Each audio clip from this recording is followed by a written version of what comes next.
Bismillahirrahmanirrahim. Assalamu alaikum dear students. My name is Abdul Rahman, physics teacher. Second year physics हमने start किया हुआ है, जिसमें हमने chapter number 15 alternating current start किया हुआ है। हमने single element AC circuit start किया हुआ है, जिसमें आज हम डिस्कस करने वाले हैं reactance of inductor. What is reactance of inductor या reactance of conductor is also called inductive reactance। एक हमारे पास होता है resistance। The opposition offered to the flow of current is called resistance। The opposition offered to the flow of AC current by capacitor is called capacitive reactance।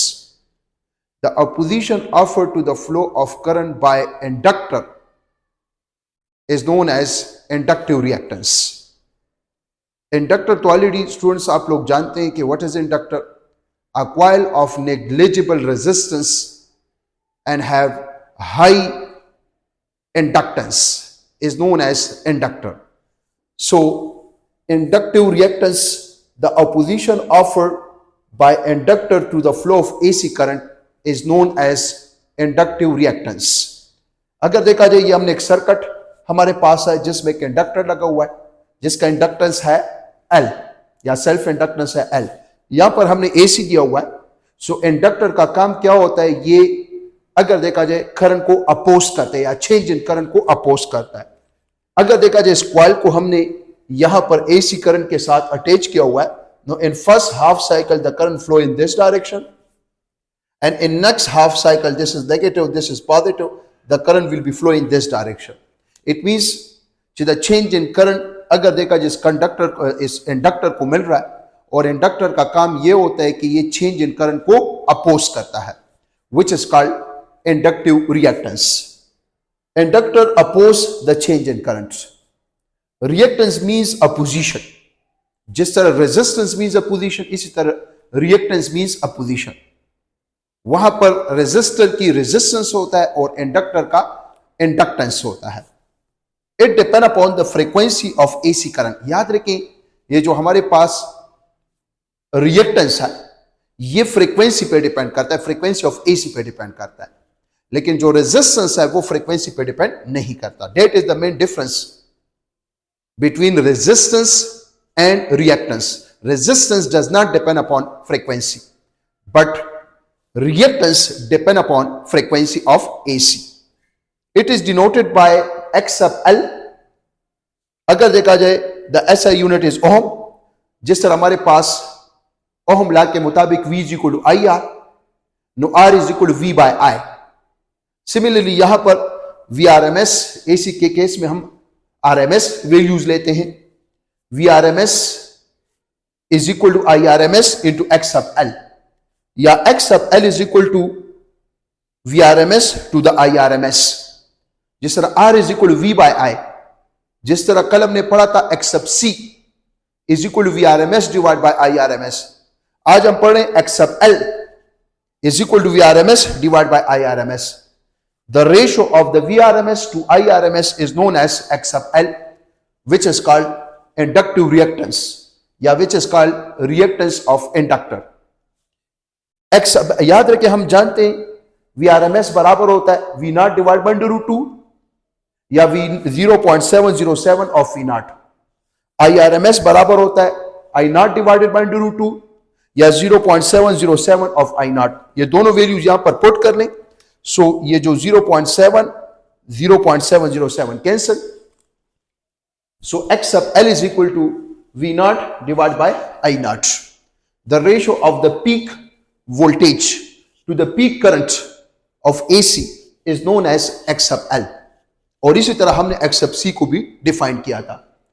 याद रखें, जो inductor है, in inductor the current is sinusoidal. Inductor में current sinusoidal होता है, start from zero. और जो quantity sinusoidal होती है, याद रखें स्टूडेंट, वो जीरो से स्टार्ट लेती है। जो साइनोसोडल नहीं होती वो मैक्सिमम से स्टार्ट लेती है। इस केस में यहां पर करंट जो है वो साइनोसोडल है। Current start from zero, but voltage is not sinusoidal, voltage is cosine, it start from maximum, but voltage is not sinusoidal। याद रखें, हमारे पास प्योर रेजिस्टिव सर्किट में current and voltage both are sinusoidal.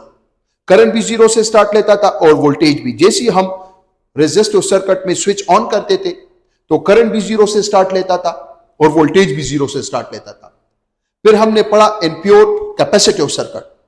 Capacitive circuit में voltage sinusoidal था लेकिन current sinusoidal नहीं था। वोल्टेज जीरो से स्टार्ट ले रहा था लेकिन करंट जीरो से स्टार्ट नहीं ले रहा था। एट जीरो जैसे हम स्विच को ऑन करते थे तो वोल्टेज जीरो था और करंट क्या होता था, मैक्सिमम। लेकिन इंडक्टर के केस में करंट साइनोसोडल है लेकिन वोल्टेज साइनोसोडल नहीं है, वोल्टेज कोसाइन है। जैसे हम बटन को ऑन करते हैं सो यहां पर हमारे पास करंट मैक्सिमम होता है और वोल्टेज हमारे पास करंट जीरो होता है, करंट जीरो होता है क्योंकि करंट साइनोसोडल है और वोल्टेज मैक्सिमम होता है। So current is I not sine omega T and voltage is V not sine omega T. This is instantaneous current, this is instantaneous voltage. Current जो है वो हमारे पास इंडक्टिव सर्किट में साइनोसोडल है, स्टार्ट फ्रॉम जीरो, और voltage sinusoidal नहीं है, वो कोसाइन है, स्टार्ट फ्रॉम मैक्सिमम। अगर देखा जाए हम जानते हैं कि V is equal to instantaneous voltage is equal to L I not omega cos omega T, previous lecture से हम जानते हैं। और हमारे पास यहां पर जो वोल्टेज है वो है V नॉट अगर हम इसको कंपेयर करें, इसको नाम दे दें इक्वेशन नंबर 5। अगर हम 4 और 5 को कंपेयर करें तो V नॉट बराबर हो जाएगा L I not omega. V not is equal to L I not omega. यहां पर अगर देखा जाए मशोटिया कौन करता है, वो वोल्टेज करता है, इसलिए यहां से हम वोल्टेज को एलिमिनेट करना चाहते हैं। इससे पहले से अगर देखा जाए वहां पर हमने एक्सेप्ट सी फाइंड किया था, वो भी हमारे पास था V not divide by I not, लेकिन वहां पर अगर देखा जाए I नॉट मशोटिया करता था, I नॉट मैक्सिमम से स्टार्ट लेता था, सो वहां पर हमने I नॉट को एलिमिनेट किया।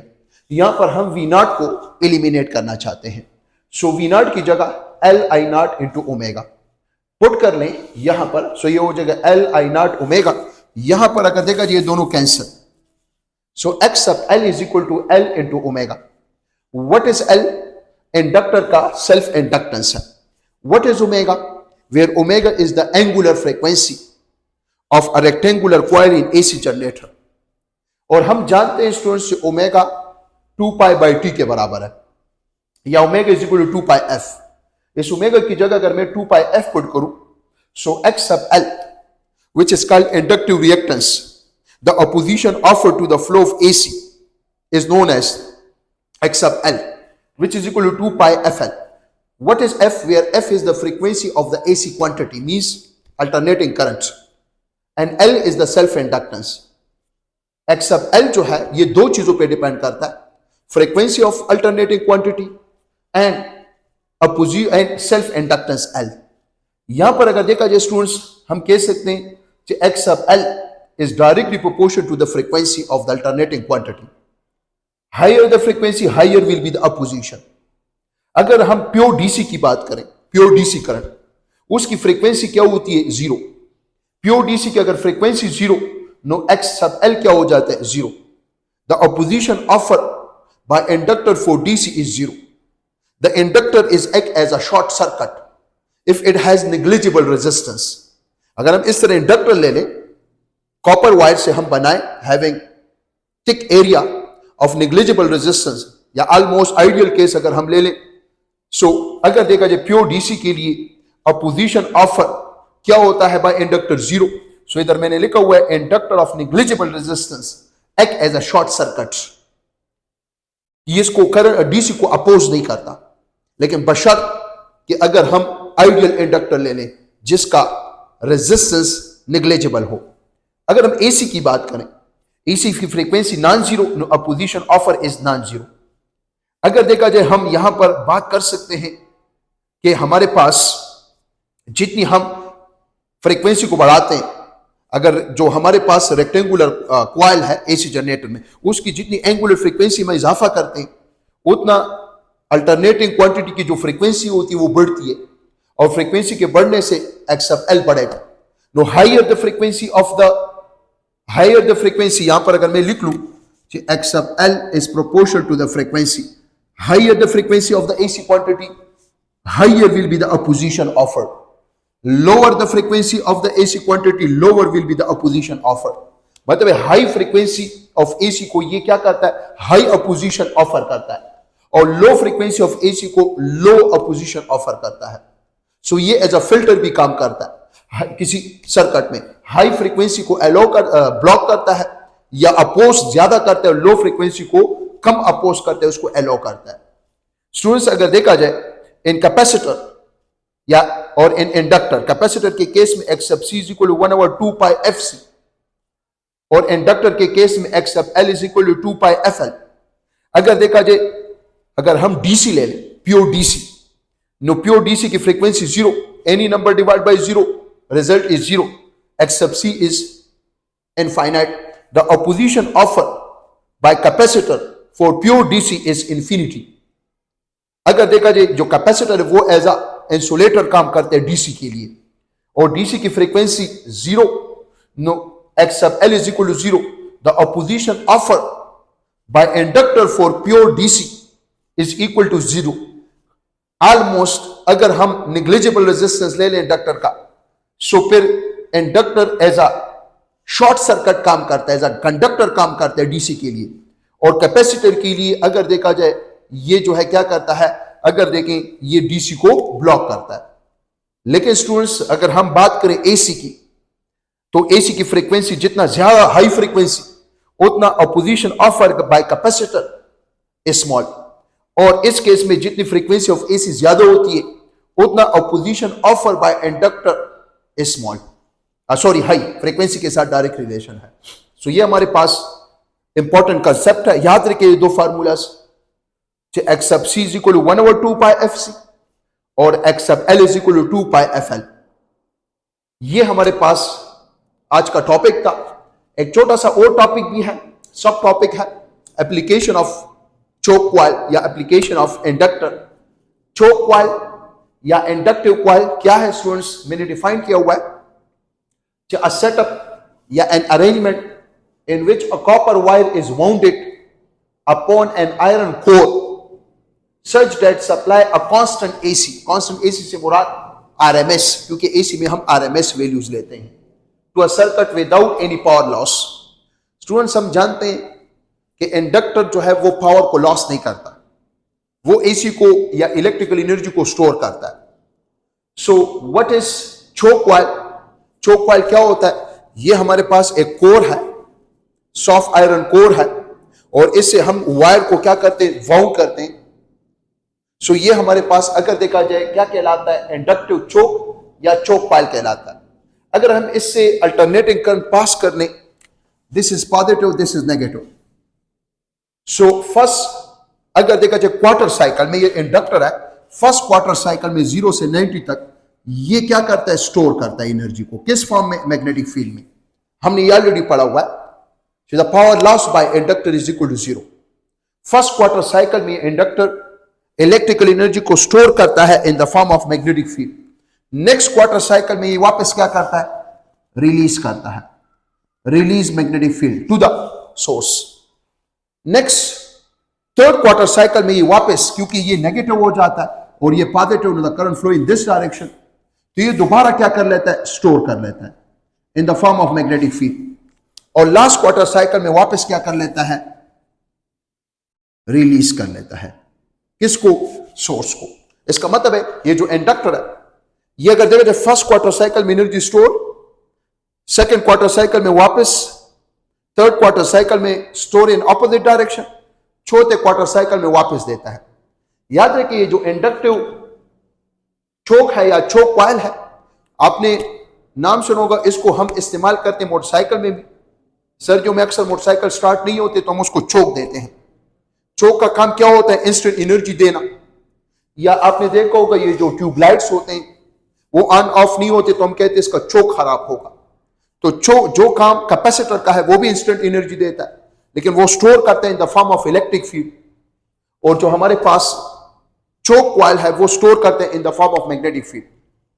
इसके अलावा और भी मुख्तलिफ पर्पसेस के लिए हम इसको इस्तेमाल करते हैं। याद रखें B = μ0 Ni। अगर देखा जाए, अगर फॉर एग्जांपल इसके अंदर किसी किस्म का इस जो हमने वायर को वाउंड किया हुआ है, इसके अंदर किसी किस्म का मीडियम नहीं है, इसको हम एयर चोक कहते हैं। लेकिन अगर कोई मीडियम रखा जाए तो मीडियम के लिए μr हम लगाते हैं, तो अगर देखा जाए B is equal mu R N I, ये जो मैग्नेटिक फील्ड स्टोर होता है depend upon what, alternating currents. अब अगर देखा जाए ये जो कैपेसिटर है और इंडक्टर है, both are use as a filter in a circuit. Capacitor और इंडक्टर को हम सर्किट में एज अ फिल्टर भी इस्तेमाल करते हैं। किस तरह? अगर किसी सर्किट में एसी भी है और डीसी भी है, सो अगर देखा जाए X of L is equal to 2 pi F L, ये जो एक्स ऑफ एल है that is directly proportional to frequency, और जो एक्स ऑफ सी है ये है 1/2 पाई एफ सी, मतलब x of C is 1/f। अगर किसी सर्किट में एसी भी फ्लो कर रहा है और डीसी भी फ्लो कर रहा है, सो कैपेसिटर क्या करेगा? कैपेसिटर जो है, अब अगर हम बात करें सर्किट में डीसी को अलो करना चाहते हैं और एसी को ब्लॉक करना चाहते हैं, सो जो कैपेसिटर होगा उसकी लिए फ्रीक्वेंसी हाई होती है, डीसी की फ्रीक्वेंसी अगर देखा जाए हाई होती है अगर हम डीसी को अलो करना चाहते हैं और एसी को ब्लॉक करना चाहते हैं। तो अगर देखा जाए हमारे पास X of L is directly proportional to frequency, high frequency of AC को ये ब्लॉक करता है, और अगर देखा जाए हाई फ्रीक्वेंसी को अलो करता है, तो इसका मतलब एसी को अलो कर सकता है। और अगर हमने किसी सर्किट को में डीसी को ब्लॉक करना है, सो फिर हम अगर देखा जाए डीसी को हमने ब्लॉक करना है, तो कैपेसिटर अगर देखा जाए डीसी की फ्रीक्वेंसी क्या होती है? 0 होती है, सो 1/0 infinite, so a position offered by capacitor is infinite. इसके अलावा अगर कोई सर्किट है और उसमें 2 एसी करंट फ्लो कर रहे हैं, एक हाई फ्रीक्वेंसी दूसरा लो फ्रीक्वेंसी, सो ये जो हमारे पास इंडक्टर है ये हाई फ्रीक्वेंसी के लिए हाई अपोजिशन क्रिएट करेगा और लो फ्रीक्वेंसी के लिए लो अपोजिशन। हाई फ्रीक्वेंसी के लिए हाई अपोजिशन मींस उसको अलाउ नहीं करेगा, और लो फ्रीक्वेंसी के लिए लो अपोजिशन इसका मतलब है उसको अलाउ करेगा। सो स्टूडेंट्स, हमने पढ़ा सिंगल एलिमेंट एसी सर्किट, जिसमें हमने रेजिस्टर थ्रू एसी, उसमें हमने करंट और वोल्टेज का बिहेवियर देखा, उसमें हमने देखा कि current and voltage in phase है, आउट ऑफ फेज है, उसमें हमने देखा कि पावर लॉस क्या है। फिर हमने कहा कि एसी थ्रू कैपेसिटर, उसमें हमने देखा कि current and voltage are in phase या आउट ऑफ फेज। अगर आउट ऑफ फेज है तो कितना आउट ऑफ फेज है, और अगर कोई लीड कर रहा है या कोई लैग कर रहा है तो कितना लीड या लैग कर रहा है। उसमें हमने एवरेज पावर डिसिपेशन देखा, उसमें हमने एक्स सब सी देखा, अपोजिशन ऑफर बाय कैपेसिटर। फिर उसके बाद हमने single element AC circuit of inductor पढ़ा। अगर इंडक्टर को एसी सोर्स के साथ लगाया जाए, so what will be the current and voltage, कौन सा साइनोसोडल होगा कौन सा कोसाइन होगा, current and voltage in phase होंगे आउट ऑफ फेज होंगे, पावर लॉस क्या होगा, इंडक्टिव रिएक्टेंस क्या होगा। सो ये हमारा आज का टॉपिक था। किसी किस्म का कोई क्वेश्चन है स्टूडेंट्स तो आप लोग कमेंट्स में पूछ सकते हैं। Thank you so much, best of luck, खुदा हाफिज।